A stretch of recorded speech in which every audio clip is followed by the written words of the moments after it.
하나님은 선악과를 먹어서 죄를 범한 인간, 그리고 인간과 함께 이 피조 세계가 겪을 고통에 대해서 예고하셨습니다.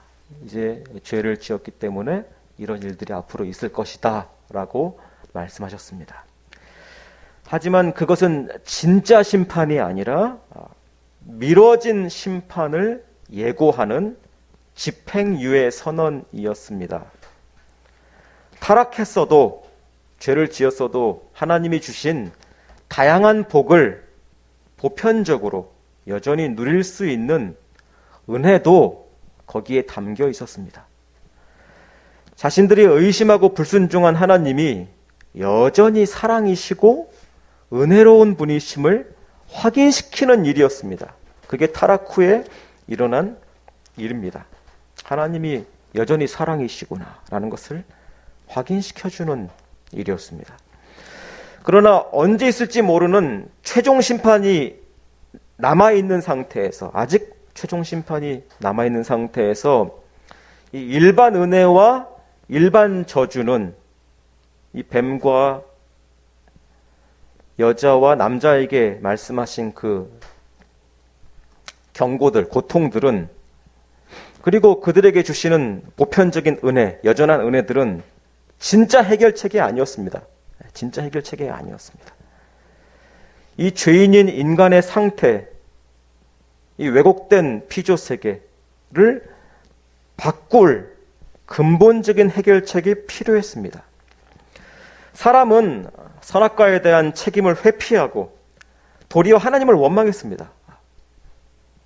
그러나 하나님은 그런 사람을 책임지고 해결하시는 원래 계획대로 이루시는 분임을 오늘 본문이 말합니다. 사람이 망쳐놓았지만 그것으로 인해서 좌절되지 않으시는 그런 하나님, 여전히 자신의 계획대로 일을 이루시는 하나님을 말합니다. 하나님은 우선 여자와 뱀의 관계를 갈라놓으셨습니다. 첫 번째로 오늘 본문에서 중요하게 봐야 될 것은 여자와 이 뱀, 사탄의 관계를 멀어지게 하신 것입니다. 여자와 뱀이 서로 원수가 되게 하셨습니다. 그뿐 아니라 여자의 후손과 뱀의 후손들도 서로 적이 되게 하셨습니다. 그러니까 그 선악과를 먹게 한 그런 여자와 뱀, 그 두 개체만 사이를 벌어지게 하신 것이 아니라 그들의 후손들도 계속해서 서로를 적대시하도록 만드셨습니다. 그것은 아담으로부터 나온 인류가 하나님 편의 선자들과 사탄의 편의 선자들로 둘로 나뉜다는 뜻이기도 뜻입니다. 먼저는 하나님 편의 백성들과 사탄 편의 백성들로 둘로 나뉜다는 뜻이기도 하고, 또 하나는 하나님이 구원하실 자들이, 구원받는 자들이 사탄의 죄에 대해서 반감을 갖게 하신다는 뜻이기도 합니다. 자신의 죄, 이 죄에 대해서, 이 세상의 죄와 자신의 죄에 대해서 반감을 갖는 것입니다. 그러니까 이 여자와 뱀을 서로 반감을 갖게 하신다는 것은 앞으로 태어나는 모든 후손들이 그렇게 두 부류로 나눠진다는 것이고, 또한 동시에 믿는 자, 하나님 백성에게는 이 죄를 미워하는, 사탄을 미워하는 그러한 정서를 갖게 하신다는 뜻이기도 합니다. 이것은 회개의 중요한 요소입니다. 회개에 있어서 어떤 일들이 있어야 하는지를 이렇게 원시적으로 보여주신 것입니다. 이것이 있어야 된다. 믿는 자에게는 이 사탄에 대한 적대감과 죄에 대한 미움이 생겨날 수밖에 없다는 것을, 이 회개의 중요한 요소를 하나님이 처음부터 보여주신 것입니다. 구원받는 자는, 하나님 편의 선자는 하나님을 사랑하고 하나님을 영화롭게 높여드리는 것을 즐거워하기 때문에 그 반대쪽에 있는 이 죄를 즐거워하지 않고 하나님을 의심하고 거스르려고 하는, 불순종하려는 자신이 주인이 되려고 하는 이 뱀이 가르쳐준 이런 것, 죄를 즐거워하지 않고 도리어 미워하면서 그것을 조장하는 사탄을 적대시하기 때문입니다. 그게 당연한 하나님 백성의 마음입니다. 나아가 하나님은 여자의 후손이 뱀의 후손의 머리를 상하게 하지만, 부수지만, 그러나 반대로 뱀의 후손은 여자의 후손의 발꿈치를 상하게 할 뿐이라고 말씀하셨습니다. 누가 더 큰 피해를 입습니까? 뱀의 후손이 머리가 부서지기 때문에 더 큰 타격을 입게 된다는 예고를 하셨습니다. 이것은 사탄이 예수님을 핍박하고 십자가에 죽게 하겠지만, 그러나 결국 예수님이 그 죽음과 부활로 승리하실 것을 예고하신 것입니다. 이 뱀의 후손들과 사탄은 계속해서 여기서 이 오늘 본문에서 약속된 그 여자의 후손이 나오지 못하도록 계속 죽입니다. 핍박하고 하나님 백성을 어떻게든지 전멸시키기 위해서, 다 죄로 물들이기 위해서 항상 노력합니다. 그것이 역사입니다. 성경에서 나타날 뿐만 아니라 지금도 일어나는 역사입니다. 그리고 또 예수님이 오셨을 때도 예수님을 죽이려고 했죠. 그렇죠? 태어나는 과정에서나 예수님이 또 십자가에 못 박히시는 일도 바로 그 일들입니다. 죽이려고, 없애려고 했습니다. 사탄은 그것으로 자기가 이길 수 있다고 생각했습니다. 그런데 오히려 예수님은 그것으로 이기셨습니다. 예수님이 승리하셨습니다. 하나님께서 그렇게 여자의 후손을 통한 구속 계획을 말씀하시자 아담은 자기 아내의 이름을 하와라고 불렀습니다. 그러니까 이게 그냥 자기 아내의 이름을 하와로 지었다, 이게 그냥 아내의 이름을 지은 그 사건이 아닙니다. 이게 중요합니다. 아담이 다른 동물들의 이름 짓는 일은 앞서 했습니다. 아내를 만나기 전에, 하나님이 여자를 만들어 주시기 전에 동물들의 이름 짓는 일을 하고 있었습니다.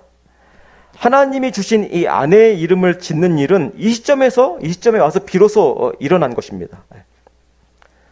죄를 지어서 심판을 기다리면서 살아야 할 인간에게 이제 그 약속된 후손이 올 때까지 기다리면서 고생해야 되는 이 인간에게 유일한 소망은 무엇입니까?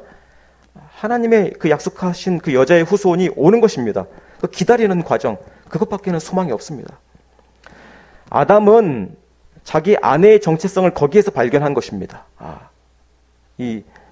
내가 제대로 다스리지 못해서 이러한 결과가 일어났지만 이 아내를 통해서 구원자를 주시는구나 하는 그 여자의 정체성을 거기에서 발견하고 그 아내의 이름을 하와라고 이름 지은 것입니다. 하와는 생명이라는 뜻입니다. 생명. 자신의 아내가 살아있기 때문에 생명이 아니라 진정한 생명. 자신들은 죽은 상태가 되었거든요. 그러니까 진정 하나님이 주시려는 그 영원한 진짜 생명은 이 여자를 통해서, 아내를 통해서 언제 하나님이 보내실지 모르지만 그 여자가 낳을 또 다른 생명을 통하여서 진짜 생명이 주어지는구나라는 것을 받아들인 것입니다. 이 아담이. 그래서 그걸 믿음으로 고백한 것입니다. 하나님이 지금 주신 약속들을 믿었기 때문에 자신의 아내의 이름 짓는 일로 그 믿음을 표현한 것입니다. 고백한 것입니다. 아담이 아내의 이름을 하와로 지은 것은 하나님이 하신 말씀, 그 여자의 후손이 가져다 줄 구원에 대한 그 말씀을 믿는다라는 고백이었습니다. 아담이 하와라는 이 아내의 이름 짓기로 하나님께 믿음으로 반응하자 하나님께서 그 다음으로 하신 일은 무엇입니까? 이 남자와 여자의 벌거벗음을 덮어주셨습니다. 두 사람의 이 벌거벗은 몸을 가죽 옷으로 입히셨습니다. 두 사람은 이미 자신들의 부끄러움을 가리기 위해서 어떤 일을 했습니까? 무화과 나무 잎으로 자신들의 몸을 가리기 위한 치마를 만들어서 입었습니다. 그렇지만 그것은 자신들의 진짜 부끄러움, 자신들의 진짜 그 가리고자 하는 죄의 수치를 사라지게 할 수 있는 것이 아니었습니다. 그냥 자신들의 마음을 그냥 덮기 위한 것이지, 안정시키기 위한 것이지, 진짜 죄를 사라지게 할 수 있는 것이 아니었습니다. 하나님이 가죽옷을 지어 입히셨다는 것은 진짜 가죽옷이었습니다. 동물을 죽여서 가죽을 벗겨서 옷을 입히신 것입니다. 이것은 무엇을 당연히 암시하는 것입니까? 그것을 위해서 에덴 동산의 동물이 한 마리 혹은 몇 마리가 죽임당했다는 것입니다. 하나님께서 어떤 동물들을 이 남자와 여자의 죄를 덮으시기 위해서 죽게 하셨다는 것을 암시합니다. 아담과 하와의 죄로 인해서 하나님 앞에서 부끄럽게 된 이 몸, 하나님 앞에 설 수 없는 몸을 가리기 위해서 짐승이 피를 흘렸다는 것은 이제 이후에 이스라엘 역사에서 등장하는 성막제도, 그 안에서 죄를 처리하는 여러 가지 제사 방식들을 가지고 죄를 해결하고 하나님 앞에 나아가는 이 성막제도에서 죄인이, 이 성막에 찾아온 죄인이 하나님께 나아가기 위해 그렇게 반드시 피를 흘리는 일이 필요한 그것과 같은 이미지를 공유하는 것입니다. 하나님 앞에 죄를 가리기 위한 것, 하나님을 마주하기 위해서 피 흘림이 필요하다, 다른 생명의 희생이 필요하다는 것을 똑같이 가지고 있습니다. 또한 여자의 후손이신 예수 그리스도의 피 흘림으로 죄인의 죄가 씻겨지고 가려져서 하나님 앞에 설 수 있음을, 하나님과의 관계가 회복될 수 있음을 의미하는 것입니다.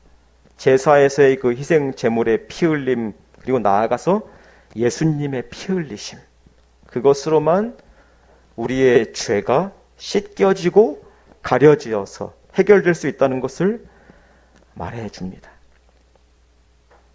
죄인이 어떻게 해서 하나님 앞에서 의롭다고 여김을 받을 수 있는가? 어떻게 이 아담과 하와가 저지른 이 중대한 범죄가 어떻게 해결될 수 있는가? 이것이 오늘 본문에서 말하는 중요한 것입니다. 이것은 우리가 좀 아는 익숙한 좀 용어로 칭의입니다. 칭의. 어떻게 죄인이 하나님 앞에서 다시 관계가 회복될 수 있을까? 의롭다고 여겨질 수 있을까? 죄인이 어떻게 다시 죄 없다고, 의롭다고 여겨질 수 있는가? 이것을 이 가죽옷이 담고 있는 것입니다. 그 의미를, 칭의의 의미를 이 가죽옷이 담고 있는 것입니다. 그래서 신약의 갈라디아서 3장을 보면 이렇게 말합니다. 여러분이 잘 아실 겁니다. 제가 읽어드릴게요. 누구든지 그리스도와 합하기 위하여 세례를 받은 자는 그리스도로 옷 입었느니라 라고 말합니다. 그리스도와 합하기 위해 세례를 받은 자는 그리스도로 옷 입었느니라. 이렇게 말하듯이 죄인이 그리스도로 옷 입어서 새 사람 되게 하시는 것을 하나님은 이 창세기에서 가죽 옷으로 먼저 보이신 것입니다. 가죽 옷을 통해서 예수 그리스도로 옷 입어 새 사람 되는 것을 미리 전망하도록 하신 것입니다. 22절을 보면, 이어서 22절을 보면 하나님께서 선악과를 먹은 인간이 생명나무 열매까지 먹어서 영생할까 하노라 하고 말씀하셨습니다. 생명나무를 먹어서 영원히 살까 한다라고 말씀하셨습니다. 이 내용을 읽으면 마치 사람이 하나님처럼 될까봐 하나님이 두려우셔서 말씀하신 것처럼 느껴집니다. 그런데 그런 뜻이 아닙니다. 그런 식으로 이해하는 것은 하나님의 성품을 왜곡한 뱀의 말을 따르는 것입니다. 하나님이 자기처럼 될까봐 너희들 선악과 먹지 못하게 하는 것이다 라가 뱀이 한 얘기였죠. 근데 그렇게 이해할 수는 없죠. 그러니까 지금 선악과를 먹어서 죄인이 되어서 뱀처럼 되었는데, 사탄처럼 되었는데 거기다가 영원히 살게 되어서 나한테 더 위협이 되는 적수가 될까봐 하나님이 영원히 살게 되어서 나한테 적수가 될까봐 하나님이 두려워하신 것이 아닙니다. 하나님이 이렇게 말씀하신 것은 말 그대로 걱정하신 것입니다. 불쌍히 여기신 것입니다. 그렇게 더 심각해지면 안 되는데, 인간이 생명나무를 먹을 것을 하나님이 염려하신 것은 인간의 이 타락한 상태, 범죄하여서 하나님과 갈라진, 멀어진 이 상태가 계속되는 것을, 영원해지는 것을 막으시려는 동정심이고 배려입니다. 그렇게까지 되면 안 되는데 하시고 이 생명나무로부터 단절시키신 것입니다. 거기까지 손을 뻗지 못하도록. 하나님과의 관계가 깨지고 사탄의 편이 된 인간이 그런 상태로 영원히 사는 것은 진짜 참혹한 일이기 때문입니다. 하나님과 멀어진 상태로 영생하는 것은, 그것은 무엇입니까? 지옥이 확정되는 것입니다.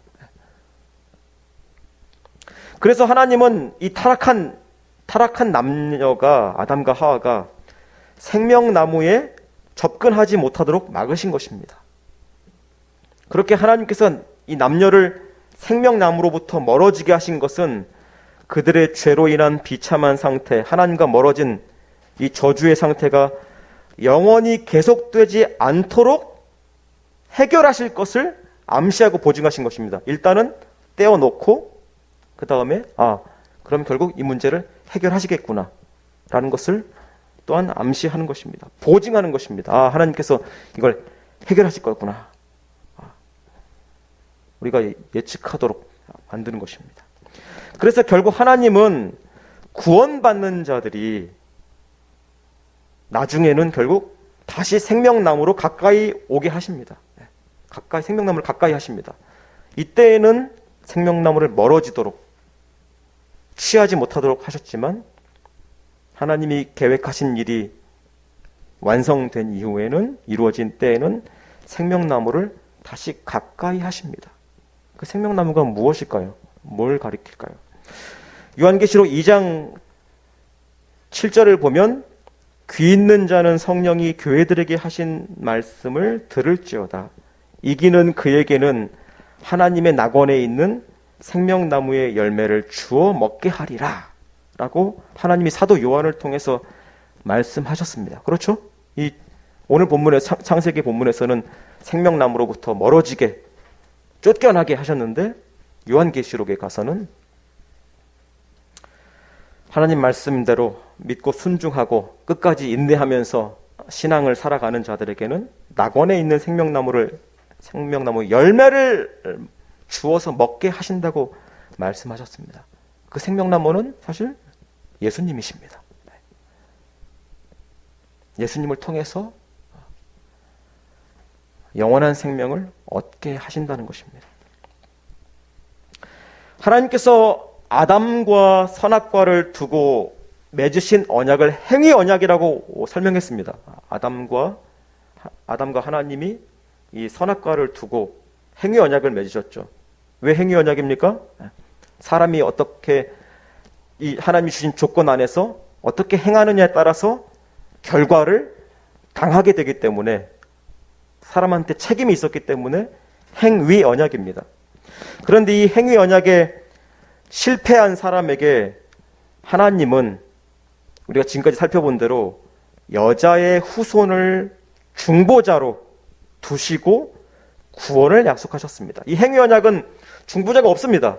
그냥 하나님과 아담, 그냥 그 약속의 증거물만 있었죠. 선악과라는 증거물만 있었죠.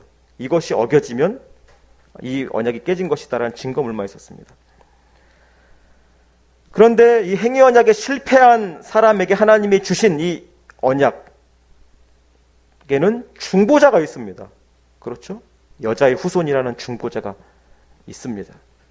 그 중보자를 두시고 구원을 약속하셨습니다. 이것은 행위가 달린 것입니까? 아닙니까? 아니죠. 아담의 행위가 달려있지 않습니다. 그냥 이 여자의 후손이 와서 지금 일어난 문제를 해결할 것이다 라고 그냥 하나님이 제시하신 것입니다. 행위 언약은 사람의 행위에 따라서 결과를 겪는 그런 조건적인 언약이었지만, 이것을 깨뜨린 인간에게 주신 이 여자의 후손에 대한 언약은 이 여자의 후손을 중보자로 삼으셔서 사람에게 거저 주신 언약입니다. 그래서 이 언약은 은혜의 언약이라고 우리는 부릅니다. 행위 언약은 아담의 행위에 달려 있었지만 이 은혜 언약은 예수 그리스도, 그 여자의 후손인 예수 그리스도에게 달려 있고, 그것을 믿는 그 믿음, 그렇게 구원하시는 하나님께 순종하고 받아들이고 그 구원자에게 의존하는 그 믿음을 통해서 이 선물을 받는 것입니다. 그게 오늘 본문에 나타나 있습니다. 첫 아담이 오늘 본문에 등장한 이 첫 아담이, 선악과를 따먹은 이 첫 아담이 온 인류를 전부 다, 우리까지 다, 앞으로도 태어날 모든 인류를 다 이 죄에 빠지게 했지만, 그렇죠? 자신의 행위로 모든 후손들을 다 타락하도록 만들었지만, 하나님께서는 그의 후손, 아내를 통해서 언젠가 태어날 그의 후손인 둘째 아담으로 소망을 주셨습니다. 첫째 아담은 우리를 절망에 빠뜨렸지만 둘째 아담은 우리에게 소망을 줍니다. 첫 아담은 죄에 대해서 무책임했습니다. 하나님이 왜 따먹었냐? 그러니까 당신이 주신 여자가 줘서 먹었다고 말하면서 무책임했습니다. 첫 아담은 무책임했지만 둘째 아담은 자기 책임이 아님에도 불구하고, 자기에게 죄가 없음에도 자기 책임으로 여기고 피 흘리는 희생을 하실 것을 오늘 본문이 예고합니다. 첫 아담은 선악과 열매를 먹었지만 자신이 제대로 다스리지 않고 그냥 끌려가며 하나님께 불순종하는 그런 결과로서 선악과 열매를 자신이 먹었지만, 첫 아담은 그렇게 먹었지만 둘째 아담은 생명나무의 열매를 우리에게 주실 것을 약속합니다. 그렇죠? 첫 아담은 먹었지만 둘째 아담이신 예수님은 우리에게 자신을 주십니다. 먹으라고. 내가 생명이다. 길이고 생명이다. 라고 주십니다. 그게 성찬의 중요한 이미지입니다. 아까 말한 요한계시록에서도 나오는 내용들이고요. 이렇게 범죄한 우리 조상에게, 아담과 하와 이 범죄한 우리 조상에게 하나님은 은혜 언약으로, 은혜로운 이 언약으로 여자의 후손에 대한 약속, 가죽옷, 그리고 생명나무에 대한 전망을 보이셨습니다. 하나님은 이런 내용은 우리에게 무엇을 말하냐면, 예수님이 이 땅에 오신 것은 갑작스럽게 오신 것이 아니라는 뜻입니다. 이미 처음부터 계획되었다는 것입니다. 범죄한 즉시 하나님이 대책을 주셨습니다. 예수님이 오실 때까지 하나님이 고민하시다가 이런 생각 저런 생각 하시다가 예수를 보내야겠다 해서 나중에 예수님이 오신 것이 아니라 인간이 죄를 지은 즉시 하나님이 이 대책들을 보여주시고 역사를 움직여 가신 것입니다. 약속하신 것들을 이루시기 위해서. 우리의 역사와 인생의 의미가 무엇인지를 말해주는 중요한 장면입니다. 이 역사가 왜 존재하는지, 무엇이 목적인지를 말해주는 것입니다. 그래서 이 여자의 후손에 대한 약속, 가죽 옷, 생명나무에 대한 이 전망이 이 역사의 끝이 어떤 것인가를 말해줍니다. 그리고 중요한 것은 이미 또한 이루어졌죠. 이것이 누구를 통해서 이루어지는지 이미 드러난 시대를 우리는 살아가고 있습니다. 오늘 본문에서 나타난 이 모든 요소들, 이 역사가 왜 유지되고 있고 무엇을 향해서 가고 있는지, 이 오실 그분, 여자의 후손, 생명나무, 결국 얻게 될 생명나무, 이런 모든 요소들은 우리가 예수 그리스도를 기다리고 의지하게 만듭니다. 이분에게 우리의 전부가 달렸구나. 인간이 겪고 있는 이 죄의 문제, 고통의 문제, 이것이 예수님으로 인해서 해결되는구나 하는 것을 깨닫고 예수님을 의지하고 기다리게 만듭니다. 우리는 물론 다시 오실 주님을 기다립니다. 예수님이 한번 오셨기 때문에 바로 오늘 본문에 나타난 모든 이미지들과 약속들이 결국 이분에게서 이루어지는구나를 확인하고 있는, 이미 확인한 시대를 살아가고 있기 때문에 훨씬 선명한 그런 답을 가지고 다시 오실 주님을 기다리고 있죠. 그러나 구약시대를 살아갔던, 아직 예수님이 오시기 전에 이 구약시대를 살아갔던 믿음의 선진들, 히브리서에서 말하는 그 믿음의 선진들, 이 조상들은 믿음을 가졌지만 그 믿음을 가지고 그 여자의 후손이 누구일지, 언제 오실지를 기다렸습니다. 그렇죠. 막막했었죠. 그리고 드디어 예수님이 오셔서 약속이 성취된 것입니다. 이 아담과 하에게 주셨던 약속이 드디어 폭죽이 터진 것입니다. 실체가 드러난 것입니다. 그 약속이 누구를 가리킨 것이었는지 예수 그리스도를 통해서 복음서에서 말하듯이 드러난 것입니다. 성취가 된 것입니다. 이루어진 것입니다.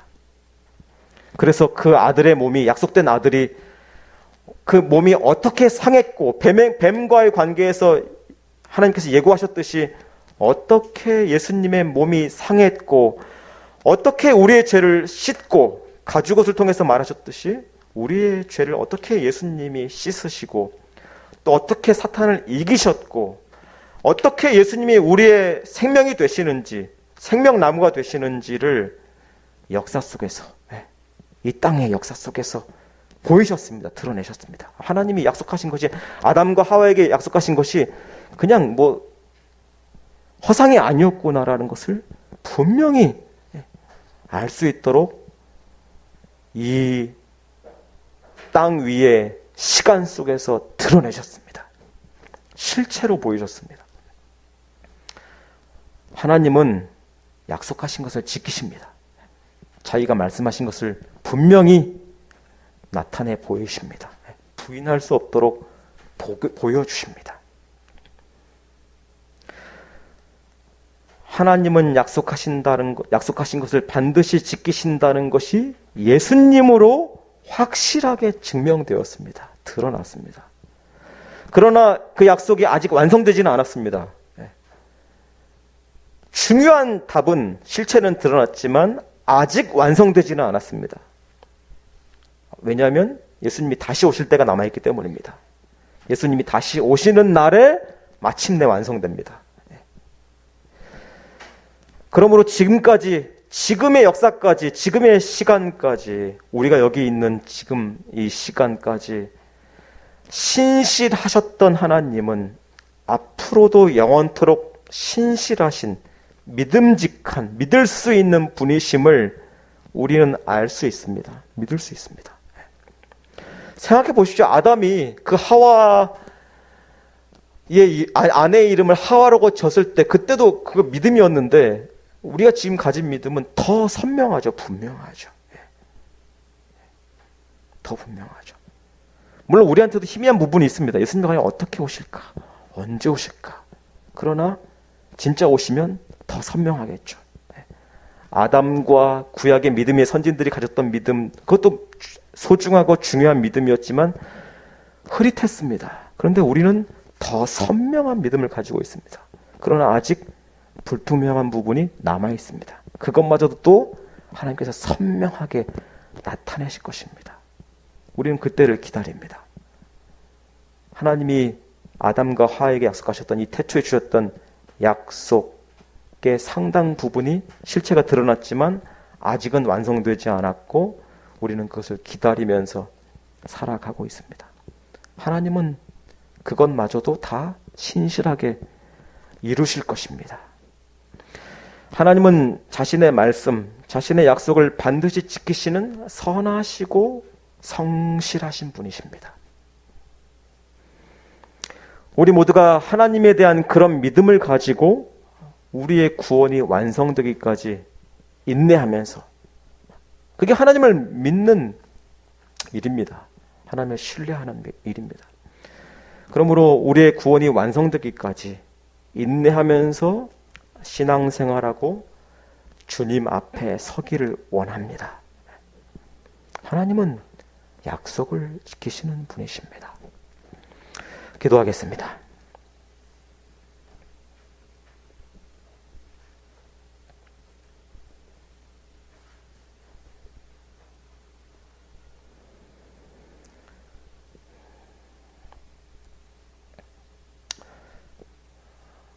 하나님, 이 세상에는 진실한 것을 찾을 수가 없습니다. 모두가 이 뱀을 닮아서 뱀이 처음에 시작한 대로 진실과 거짓을 섞어서 속였듯이 우리들은 여전히 진실과 거짓을 섞어서 우리 자신에게 유리한 대로 말하고 행하는 그런 죄를 여전히 범하고 있습니다. 그러나 하나님은 거짓이 없으시고 말하신 것을 분명히 실행하시는, 실체로 드러내시는 정직하신 하나님, 선하신 하나님, 진실하신 하나님, 성실하신 하나님이시기에 저희가 유일하게 믿을 수 있고 흔들리지 않고 기다릴 수 있는 그러한 유일한 대상이십니다. 이렇게 좋으신 하나님이 우리를 창조하셨고 우리의 마지막을 보장하시니 그것을 또한 처음부터 약속하신 대로 변함없이 실행하고 계시니 저희가 두려워할 것이 없고 하나님만을 믿고 살아갑니다. 그것이 또한 예수 그리스도로 증명되었으니 우리가 더 감격하며 또한 다시 오실 예수 그리스도를 기다리면서 여러 또한 험난한 신앙생활이지만 묵묵하게 감사하게 여기고 감당합니다. 이렇게 살아계신 하나님이 어떤 분이신지를 아는 가운데에서 우리가 신앙생활하며 견뎌내며 끝까지 기다리는 그러한 신실한 백성들 될 수 있도록 도와주시옵소서. 예수님의 이름으로 기도합니다.